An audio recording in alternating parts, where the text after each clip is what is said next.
still here, y'all. Hey, hey.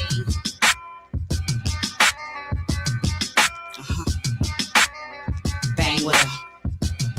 Still Hollywood, still up to no good. Still gangster, still sexy, and I don't let no motherfucker get next to me and test me.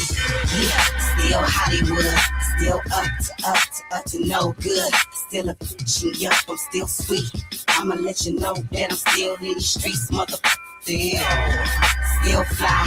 I'ma let you know that I still do or die on the scene. Yep, still getting green. Let me let you know what I mean. About still riding, still rich, still staying in the game with this.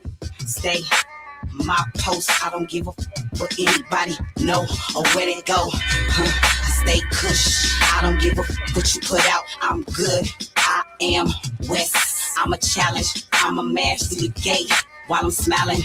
That's why I stay real. Don't know what you talking about. I don't need a deal. I put them out. Yeah, I stay getting them. Give them to Ms.Toi, cause you know she be flipping them. Yeah, that's me, a OG in the game. Still doing my motherfucker thing. Yeah, I'm still Hollywood, Inglewood. Yeah, and still up to no good. Yeah, still Hollywood, still up to no good. Still a bitch, yep, I'm still sweet. I'ma let you know that I'm still in these streets, motherfucker. Still fly. I'ma let you know that I still do or die on the scene. Yep, still getting green. Let me let you know what I mean. About still Hollywood, still rolling up the good, still racking, and I'm still gangster. And I like to thank all of my haters, and I'm still in this, and I'm still winning. And when I'm losing, ain't none of your business. And I'm still active, so you better back up. If you got a problem, turn it to an actor. Switch it up fast, I say it back to range. LAX mansions, I love nothing things. Microphone grip like in my hand at all times. Fools be beefing with other fools, but they don't be fucking with mine. Cause I'm still vodka beefing in the buffing. If we good, then it's nothing. So please don't start fronting sex. Still sweet when it's all good, but still Inglewood. Yeah, still Hollywood, still up to no good. Still a yep, I'm still sweet. I'ma let you know that I'm still in the streets, motherfucker. Still fly. I'ma let you know that I still do or die on the scene. Yep, still getting green. Let me let you know what I mean. I pop off on this mic when the situation's really heavy, and when I see you ain't ready, I terrorize you amateurs when you're swerving in my lane. You hit me once, but you never hit me again. Get up on my face when you think I'm acting Hollywood. I live in this mother.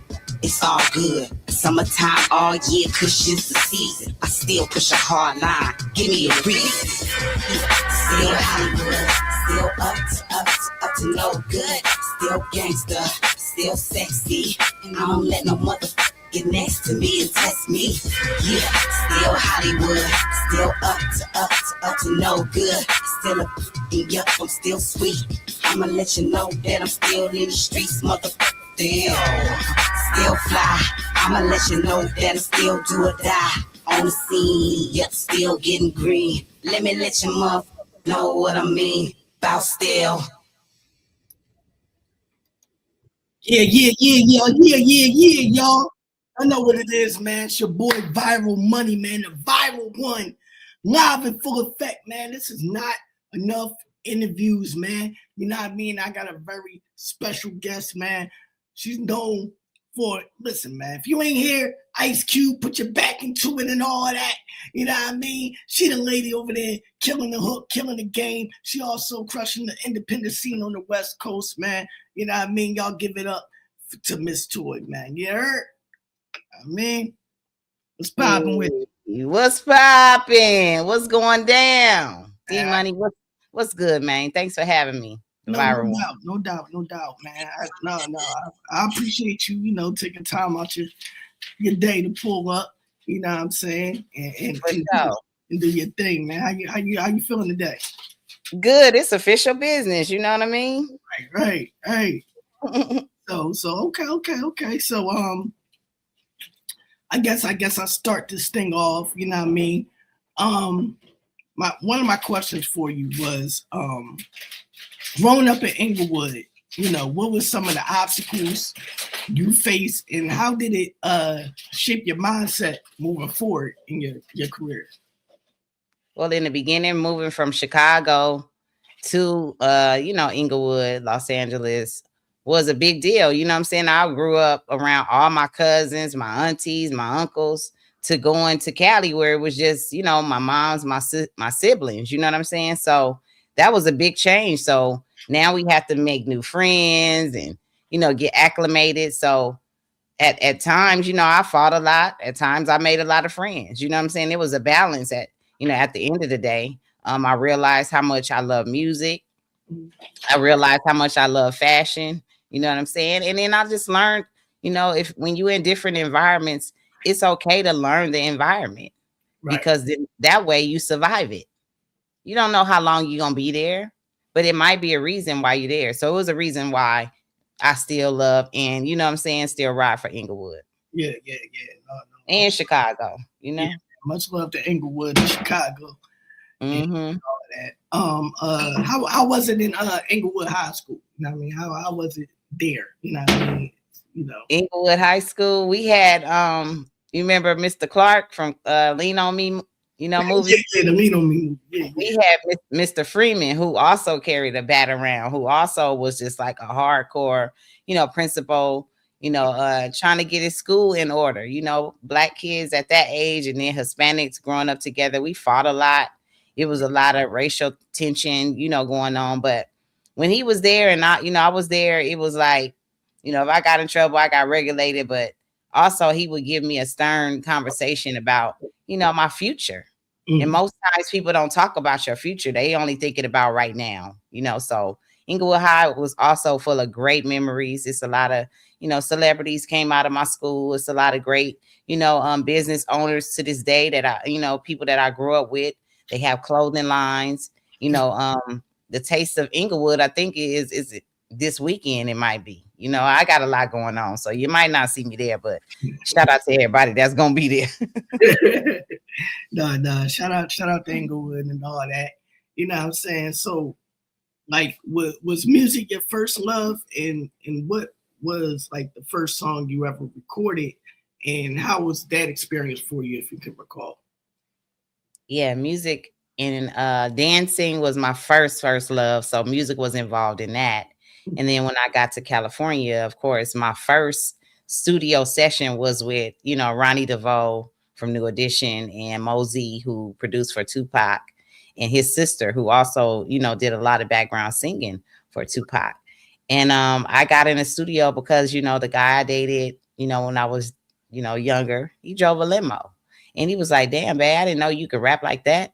Next person get in my car, I'm going to tell them about you, and that's how I've been, throughout my life. People would tell other people about me. So, when he told, the next person that was in his car, which was Ronnie DeVoe's uncle, Brooke Payne, he invited me to come to the studio, heard my stuff that I was actually doing. I didn't have a studio then. Mm-hmm. So this was like my beginning to be able to work with professional, producers and studios. Right. So Mosey and, me and Ron Keela, we sat around, listened to this track, and we just, he always told me, that I was rough and sexy.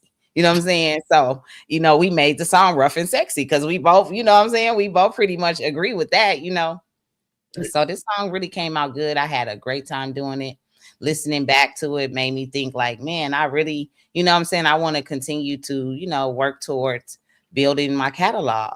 Mm-hmm. And so I got in the studio, did artist development for about 2 years.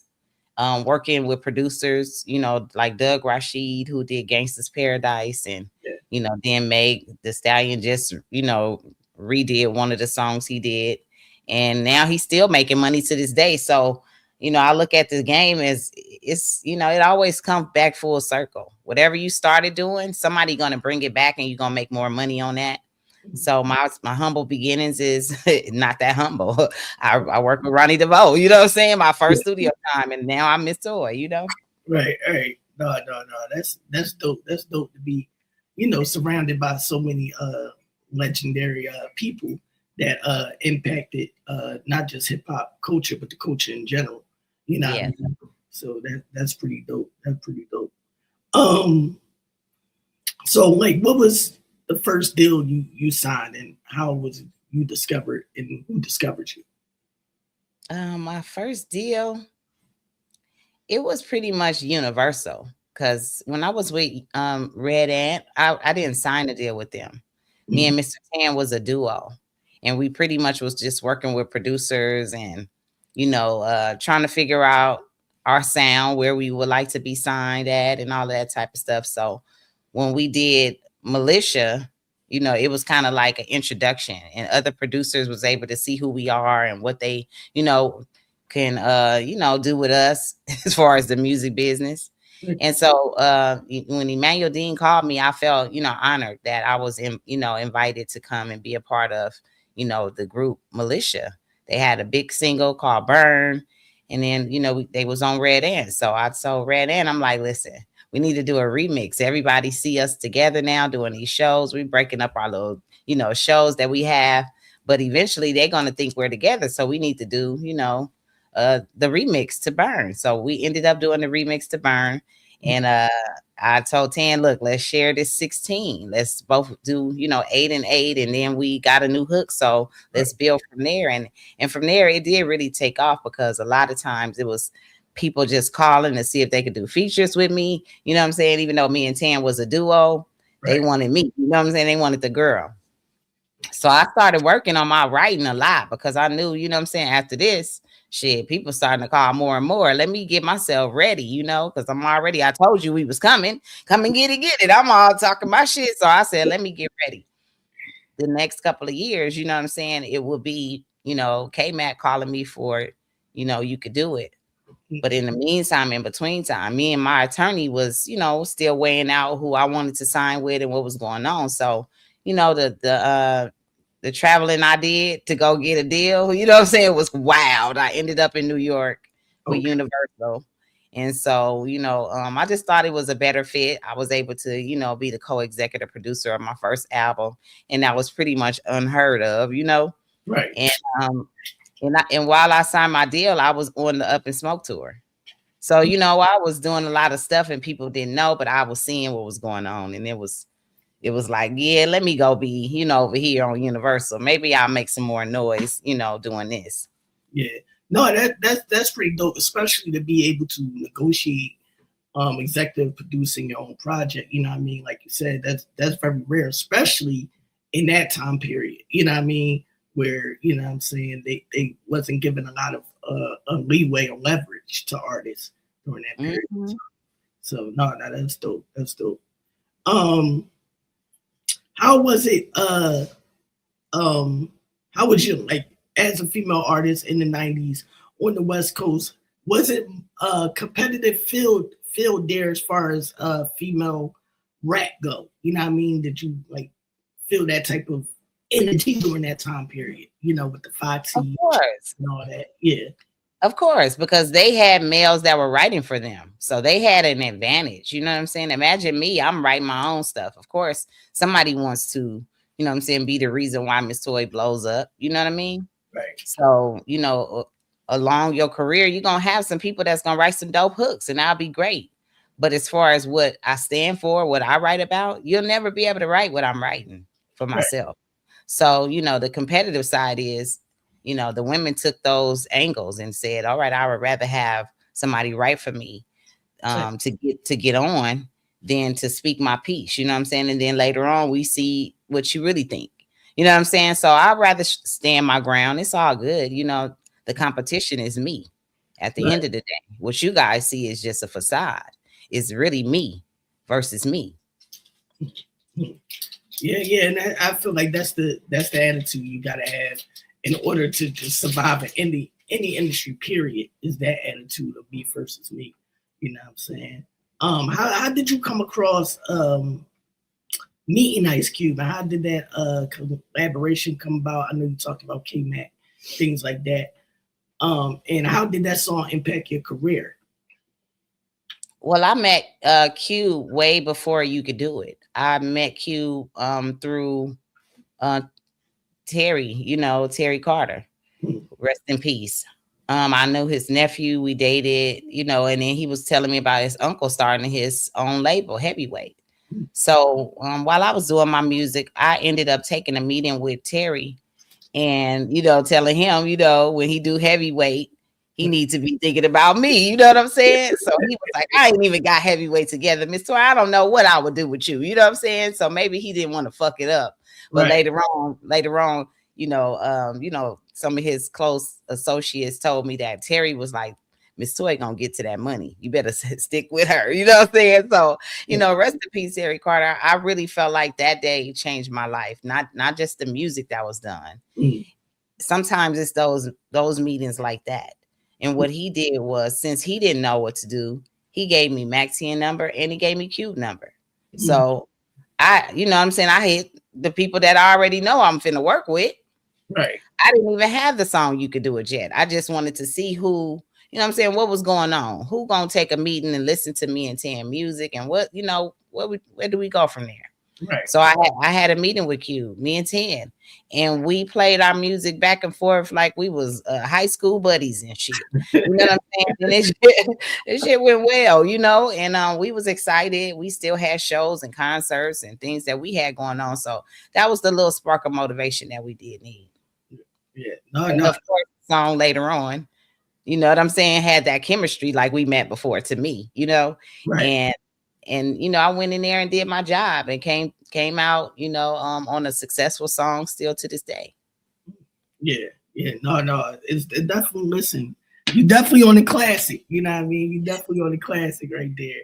So speaking of the Up in Smoke tour, how was that experience for you? Like just on the road and being around, the Dre's, the Q's, the Snoops, the Eminems, and so on and so on. How was that experience for you on the road?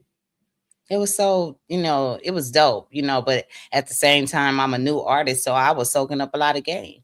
And the dope parts were that I already knew Corrupt, you know what I'm saying, since I was 19. So when they came in as the Dog Pound, they was like, "What's up, Ms.Toi?" You know what I'm saying? So that was great. I met Nate Dogg several times. So it was like when we started going to work for the Up in Smoke tour, we was looking forward to seeing each other. That was like really a reunion every day.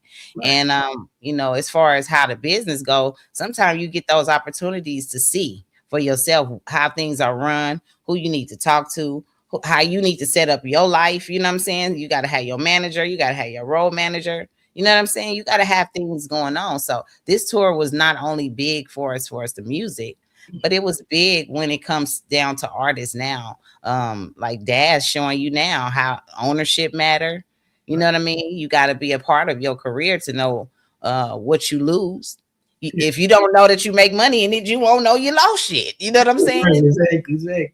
But if you put in the work and the people around you is telling you the right things, and you see the royalties and you see what changes, you will know to stay on top of it every step of the way. After 35 years of somebody else own your music, you go back in and you go counter so you can go get it back. It's just things along the way that I learned, and I'm very thankful to have that, Right. No, facts.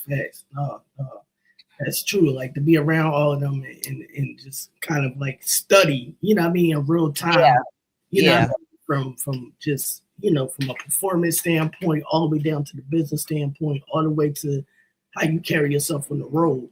All that combined. How you carry yourself, how because I was able to go on the tour, but I wasn't able to bring my own crew. You know what I'm saying? I didn't have nobody with me. So I had to entrust in the people that was there that Cube had in place for my safety. You know what I'm saying? So when I see that it was the MC Rens and you know what I'm saying, it's my belief too that I was gonna be fine. But at the same time, I wanted to see when all of these rappers have these facades of these gangster images, how are you guys when it comes to your people and on the road? And really, I felt more comfortable and got to know them more on the road than their music. Right. So that's why MC Ren, when I got off the tour, you know what I'm saying? MC Ren, y'all seen he was on the album because he seen me keep on putting my headphones on. He like, man, what you doing, Toi? You know what I'm saying? I'm like, I'm working on my album, Ren. You know what I'm saying? He's like, yo, album. I'm saying, you would be on it. He was like, nigga, hell yeah. So it was building relationships and rapport. Right. That even to this day, when I look back, him being on that album is major to me, you know? Yeah. Yeah. No, that's fair. I mean, and that's a legend right there. You know what I mean? And Hell see, yeah. nah, That's the villain. You know what I'm saying? yeah. Having that under your belt at an early stage of your career is definitely dope. You know what I'm saying? Was there like any pressure from either label execs or A&Rs for you to like change your look or like during that time it was like the Little Kim hardcore stuff. Was any pressure or to change your image and things of that nature? Of course. I mean, everybody copies everybody. You know what I'm saying? I'm just not into copying what other people do. I was, asked to remove a rib and shit. I don't understand this type of shit. You know what I'm saying? For music. When you got it, you got it. If you don't, you don't. You know what I'm saying? Some people gonna love you, some people gonna hate you. But me removing a rib for this fucking industry would never happen. You Right. know what I'm saying? It just would never happen for me to be successful. And I'm still doing what I want to do right now. It wouldn't make no sense. You know what I mean? So I've always been thankful to have my own mind and my own intuition. Mm. If I feel like something don't feel right, I'm not never coming back. So I don't even, you know what I'm saying? It's like I wouldn't even give a fuck, to be honest. Right. How people felt and how people, look or perceive me or how my image was. God made me in this image. Mm. And however I feel like popping up, whatever color I want to wear, that's on me. That ain't on nobody else to change me for y'all to like me. It don't take all of that. No. Listen, it definitely don't. You know what I mean? Not a piece of clothing, not your attitude, not nothing. You know what I mean? You take me as I am. So, what was some of the challenges of the industry you faced, and some of the positive you got out of being in the mainstream industry? Well, just, piggybacking off the last thing, sometimes your no means that you're not going to be able to go where people want you to go. Right. You know what I mean? You're not going, those other doors are going to close because of your no. So, I look at it like a blessing though, wherever I'm not supposed to be, I'm kind of protected. Right. If I'm not respected anyway, I need to be protected. Right. I've been thankful to be able to go around this block or that block. I already had connections with Mr. Payback. Mr. Payback is one of my original producers, and we have songs like in movies. And once I started getting my songs after You Could Do It, because that is a major soundtrack song. It's been in movies, but my own songs like Green Like That Green.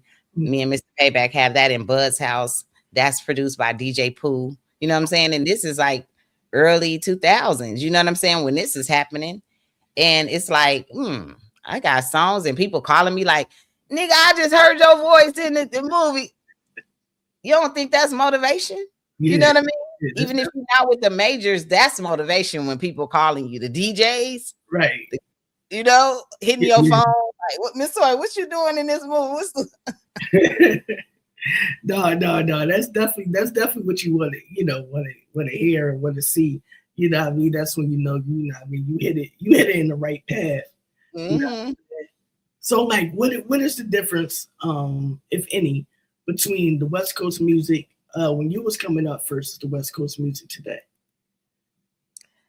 The West Coast, G-Funk, everything about the music hitting, you know what I mean? It just changes because throughout the years, generations, and different, groups like millennials, Gen Z, all of these different things come with a different package of music, music taste, clothes taste.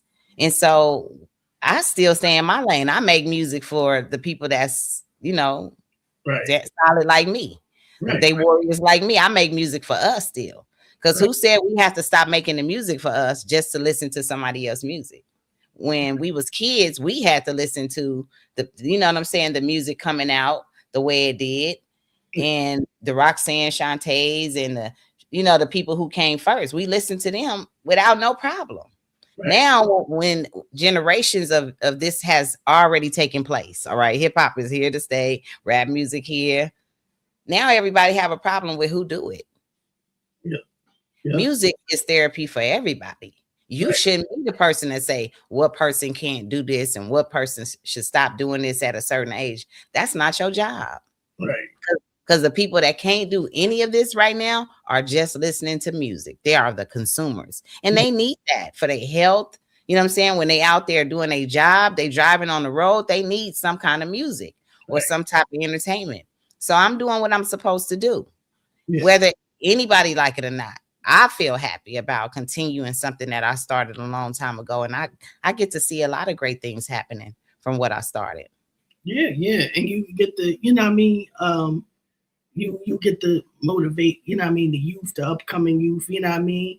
And they might look up to that and be like, damn, she can still do it at this, you know what I mean? I know. No, every age is listening to You Can Do It. I'm not listening. They Right, already listening to me at every age. right, Why should I stop doing music when you already listening to me at 1 and right, already at 90? right. You making videos right now of the song that I came up off of and Yeah, that I'm on, that I get paid for. So right, why would I stop doing music? right, Why? right. No, listen, that don't make no sense. You know what I mean? Um, yeah, so what around what time did you like really, really, like I'm talking like really, really learn the music business and was locking in? And how important is it to own your masters for this is just for artists and stuff that's coming up, you know what I mean? I'm still learning the business. That's why we have Lovely University. I'm still learning every turn, as I should. And you should stay a student as well. If you're an artist or a producer, you learn things all the time. I learned brand new things that I didn't even think I was going to have to use. And I have to use these things, Right. And so you never stop learning when it comes to this business. As you can see, things change. The music changes. The way music comes out changes. And you don't have to rely on the labels like people think. That's just what you want to do. If you want to be signed to a label to represent that label, and then later on you realize, damn, 10 years down the line, I could have been building up my own brand. I could have been building up my own company, and this music would be mine, and I wouldn't have to split it with other people. That's what you learn along the way. And then you don't sign deals that's gonna have you exclusively just with somebody. It should be, if you're gonna be exclusive, a couple of years at a time. If you want to renew it, you renew it. So you learn a lot of different things.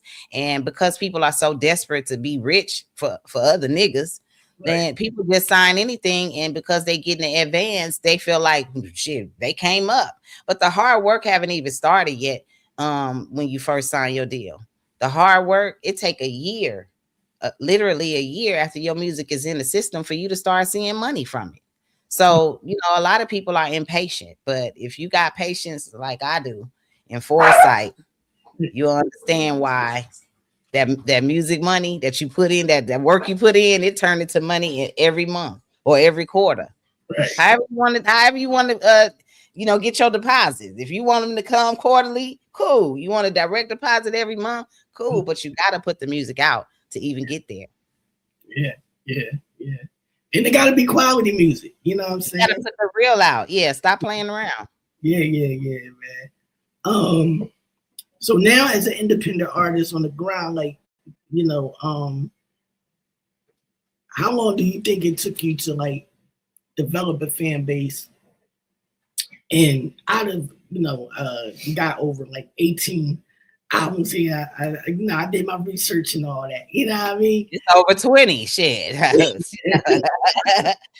Which one of those is like your favorite? I know it's hard to pick out like a pinpoint a favorite, but if I'm still making them right now. I'm still, making them. I'm seeing, certain stuff going to, the movie series, getting a song on BMF. That's a song that's not even available for the world, just only on the the series. Right. Fresh as fuck. You might hear my voice come in, Toi Keon. You know what I'm saying? You don't even know what's gonna be happening sometimes when it comes to, the libraries and putting, songs out. So I don't really have a favorite. All of them are because they have the potential to grow me money from a whole nother vein. You know what I mean? Right, exactly. You don't know. It can just be for the fans at first, and it can turn out that somebody wanted licensed it and put it in the movie, and so that make us more money, me and the producer. So yeah, I'm always grateful to have more music to even release, like my new record that's coming. Right. Yeah. So how from a personal standpoint, like how did you manage, your career and your personal life, and how healthy is that to, maintain? I mean, my personal life is way more important than my music. Mm. You know what I'm saying? Music gonna make me money. I'm gonna do that regardless. But on the day to day, I have to live and survive. And you know what I'm saying? Luckily, I have a great family, and I'm grounded in who I am as an individual. So my personal life always just been personal. Right, Things change all the time, but I won't. right, You right. know. No, that's a fact. That's a fact. You know what I'm saying? So let's get into the album, man. Let's get into the album. February 26th. You know what I mean? You got a new album called Resentless. Um, Resilience. Resilience. Sorry, my fault. You know what I That's mean? okay. Why that title, and can you get into like some of the producers on the project and all that? But more importantly, why that title? Why that title? My producer, it's only one producer on this album. Sway Boogie said, man, I said, well, what do you think we should name it after I had did a couple of songs already? Right. And he said, man, Ms.Toi, you should name this album Resilience. No lie. He was like, because all of the stuff that been thrown at you and, different things that you've gone through in the business and you still here. People love you, And right. I just was like, you know what? You're right. I love the title. I love the title. Yeah. I know that I've, bounced back from things, and I know that there's still obstacles that that are challenging me, but I won't let that stop me from making great music, So every track on this album from Sway Boogie came from him kind of studying me, and me listening from another angle because, after working with several producers, last year was just a year that I had really a lot of trouble with one producer. And then so Sway Boogie coming in and showing me this VA love, Right. giving me a chance to get back to my Chi-Town and East Coast roots. You know what I mean? On West Coast and East Coast beats. I felt like, man, I'm supposed to be able to, show my skills in different ways, right? Right. So as the album is coming, out, I started the sesh. You know what I'm saying? The sesh, Ms.Toi presents the sesh. And we literally did that album in 30 days. Mm. And everybody that was on that album, you know what I'm saying, came through to contribute their efforts and everything from being on the show. If you're on the show and you have dope music, and I've been playing your music 24/7, and I feel like now you might need a new single to come out, to help that push. Right. My fans might not be enjoying your music, but if I do some music with you, now you have some people that might get stuck with you. You know what I'm saying? And vice versa. Now your fans can hear my music. Right.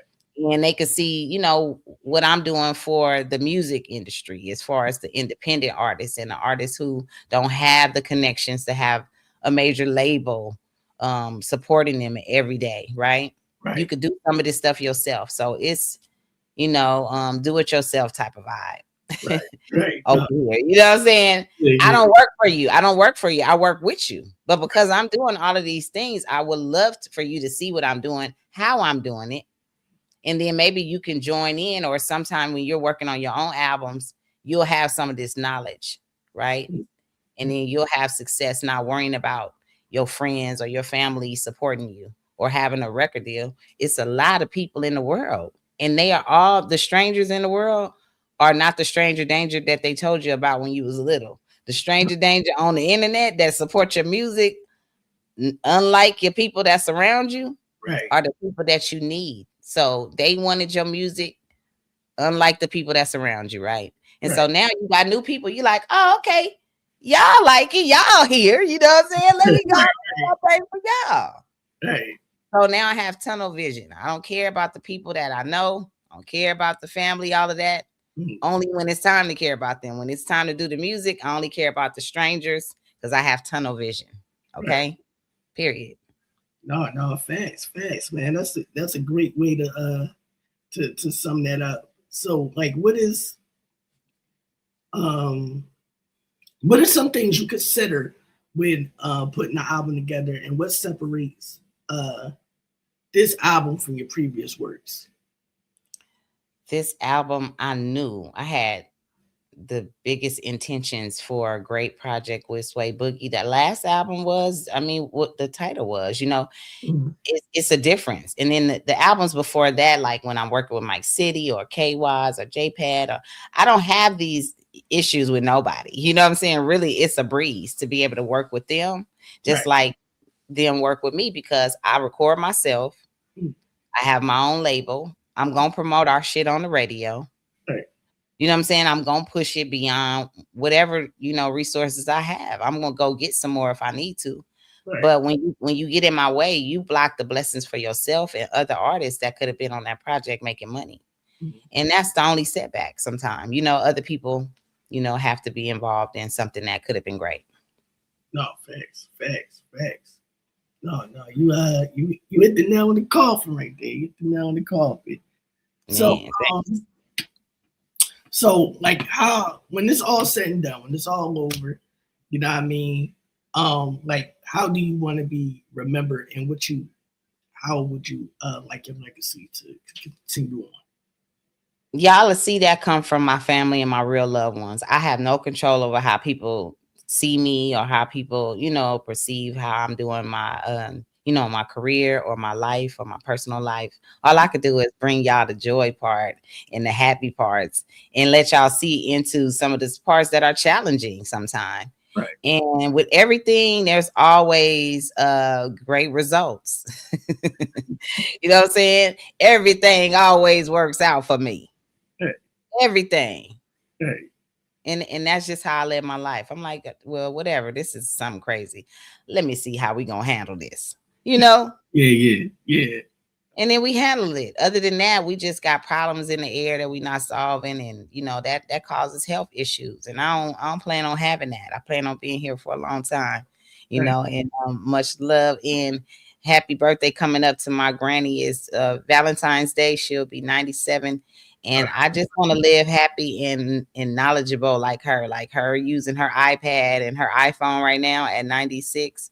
Right. What y'all talking about? You know what I'm saying? Right. That's a blessing. Yeah. Answering FaceTime at night. You know what I'm saying? Right. Still to be able to do that at that age. She's gonna be in the sky by the time I'm 90 something. I'm just gonna be like, what's up, y'all? Shit. What you talking about? No, that's a fact. So now I got some rapid fire questions for you. This is the turn up period. This is the viral rapid fire questions. You ready? Come on. Okay. All right. If you're in the chat, man, hit the like button, share, share this out and everything. You know what I'm saying? We're gonna hit you with the rapid fire now. All right, hold on. What up, y'all? I wasn't even looking at the chat. My bad, y'all. I salute y'all. What's up, JPad? What's up, Mike Mars? I'm over here just chopping it up with D Money, like we just over here pre-recording and shit. You're recording. Yeah, man. Blunt in the building. Salute the Blunt. Salute the Lovely Radio in the building. Mike Mars, see you. You know what I mean? Rest of the day. Cole was popping, man. You know what I'm saying? All right. So here go the rapid fire questions for you, man. Ice Cube or Mac 10? About what? It's rapid fire. Rapid fire. Ice Cube. Come on. Okay. Hip hop or R&B? What would you prefer to listen to? Hip hop. Okay. On studio or stage? Stage.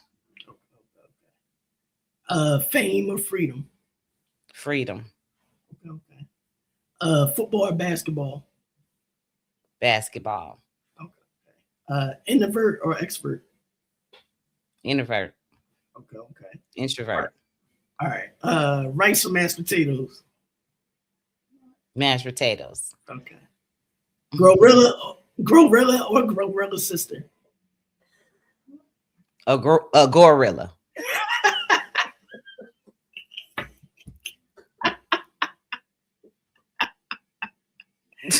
All right. Last question. Nas or Jay-Z? Nas. That's easy. Okay. That's easy. All right. Nah, he fine as hell. Shit. Yeah. But no, I appreciate you coming through. No problem. No problem. Thanks for the interview. And this is anything you want the people to know. Yes, 226, my album Resilience, produced by Sway Boogie drops. Pre-order started now. You know what I'm saying? So make sure y'all go to MS.TOIWorld.com or support me on my Bandcamp. And also, shout out to everybody that's a part of the lovely radio show, Goons, JPad, Dahlia, KYs, and all my staff and squad that be in the chat. I love y'all. And everybody that's doing videos for me for my Resilience album, man. I love y'all. Thank you. Facts, man. Make sure y'all cop that Resilience album going down, man. February 26th, man. Make sure y'all get your pre-order on and all that, especially if you're on my side of town, man. You know what I mean? Go ahead and support that. You know what I mean? Ms.Toi, thanks for pulling up. You know what I'm saying? We got a collaboration, all that going down. You know what I mean? Oh, yeah. Talk your shit. We'll talk about that at a later date because we ain't going to give y'all no details. We ain't going to let y'all know when it's coming to nothing. Y'all just going to see it. You know what I'm saying? But salute to Ms.Toi, man. Salute to everybody in the building, man. Not enough interviews. And we'll be back 8 p.m., you know what I mean, with my sister Kai B. You know what I mean? We're going to talk about the different Shout out Kai B. You know what I'm saying? So we out, man. West Side, you heard? Salute.